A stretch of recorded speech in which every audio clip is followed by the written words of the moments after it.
থানা থেকে আপনাদের মেনে দিয়েছে, আপনারা আসছেন সব কথা টথা বলে একটু বাঁচতে পারেন, কথা টথা বলে ফয়সালা হয়ে গেছে। বেড়া মহাসিন ভাই সে সিদ্ধান্ত নিয়েছে, বেড়ার পক্ষে সে বেড়াও দিচ্ছে, সবকিছু ওকে। তারপর সে যে কোনো কারণে আবার বেড়া খুলে ফেলতেছে, কিন্তু আপনাদের যে দায়িত্ব দিয়েছে আপনার দায়িত্ব পালন করতে পরে।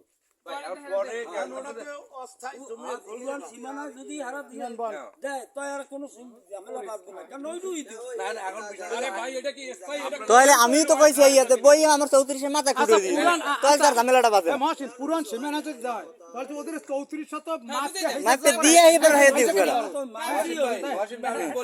মাপতে তো ওই যে পুরান দিছি। আমি একটু বলি, এখানে আব্বাস ভাই বা এই যে আমাদের আলমগীর ভাই যারা আছেন তারা কেউই, কারণ এটা মামলা চলমান, কোর্টের বিরুদ্ধে যাই কেউই কোনো কাজ করতে পারবে না। আমরা আইনের প্রতি শ্রদ্ধাশীল, আমাদের যে দায়িত্ব ছিলেন শরীফুল ভাই পাঠাইলেন, একটা সুরা হইলো, আপনারা বেড়ার পক্ষেও গেলেন, কিন্তু এখন আবার বেড়া তুলছেন বাকিরা। তাহলে যে যেভাবে আছেন থাকেন, আপনাদের রায় হলে পরে আপনারা আপনাদের স্থায়ীভাবে বেড়া দিয়ে ফেলেন, এছাড়া তার কিছু বলার নাই নাকি।